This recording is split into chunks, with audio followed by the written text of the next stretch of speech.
Hello my WhatsApp family.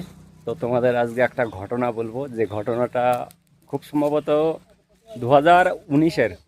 তিনি একজন school শিক্ষক ছিলেন। তো আমার থেকে হঠাৎ একদিন টাকা চাইলো, ঠিক আছে। তো বলল আমার স্ত্রী হাসপাতালের বেডে মৃত্যুর সঙ্গে পাঞ্জা লড়ছে। ওনার স্ত্রীর সাথে আমার কথা বলিয়ে দিয়েছিল। আর স্ত্রী বলেছিল, ভাই আমাকে মানে কিছু হেল্প করো যাতে আমি সুস্থ হয়ে উঠতে পারি। সোর্স ছিল আমার একটা বন্ধু, ওর সাইড মানে সেন্টারিং লাইন ছিল, সেন্টারিংয়ের ঠিকাদার। ওকে আমি বলে আমি ম্যানেজ করে আমি পড়াশোনা বাদ দিয়ে আমি 10 দিন তার কাছে কাজে গেছিলাম। টাকা পেয়েছিলাম, সেই টাকাটা আমি শোধ করে দিয়েছিলাম, আর ওনার থেকে আমি আগাম টাকা নিয়েছিলাম, ঠিক আছে। সেই টাকা নিয়ে আমি ওনাকে দিয়েছিলাম। তো আমাকে জাস্ট এক সপ্তাহের কথা বলে নিয়ে তো আমাকে আজও পর্যন্ত সে টাকা দেয়নি। আজ প্রায় 4-5 বছর আগের কথা। টাকার জন্য আমি অনেকবার ভুগেছিলাম, ঠিক আছে। পড়াশোনার দিক থেকেও ভুগেছি, প্লাস অন্য দিক থেকেও আমি ভুগেছিলাম ওই টাকাটা ম্যানেজ করার জন্য।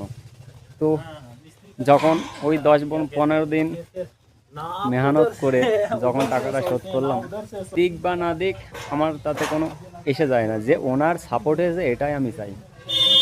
তো এরকম প্রচুর জায়গায় আমি আজও পর্যন্ত সাপোর্ট করে যাই। আমার কাছে একটাই উদ্দেশ্য, আমার একটাই কথা, যে আমি কখনো নাম কেনার জন্য বা আমাকে লোক দেখানোর জন্য আমি হেল্প করি না, যে আমার স্বার্থ যে আমি লোক দেখি আমি নিজেকে মানে নিজের ক্রেডিট তৈরি করব। আসল কথা হলো, তাদের মনের মধ্যে যদি আমি না ঢুকতে পারি, তাহলে লোক দেখানো, বাইরে লোক দেখানোর কোনো মানে হয় না। সেন্টারিং লাইন বলো, রাজমিস্ত্রি বলো, প্রচুর জায়গায় আমি কাজ করেছি। আর সে সমস্ত আমাকে মানে আমার এলাকার লোক সবাই জানে।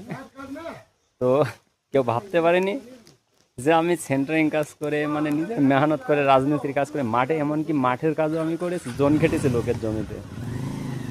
তো কেউ ভাবতেই পারেনি আমি এই সমস্ত করে আমি আজকে এই জায়গায় পৌঁছাবো। তো এতটা মেহনত কখনো আমার কষ্ট নেই, ঠিক আছে, আমি কষ্ট পাই না। ওই মেহনতের পরেও যদি কেউ আমাকে বলে যে একদিন এসে দেখো আমি কতটা কষ্ট করি, এর থেকে বড় দুঃখ বোধহয় আমার মনে হয় আর কিছু হতে পারে না। তো আমি যদি ভিডিও বানাতে পারতাম, আমি যদি ভিডিও করে লোককে দেখাতাম, তাদের আত্মসম্মান বোধটা না জেনে, তো আমি করলে করতে পারতাম।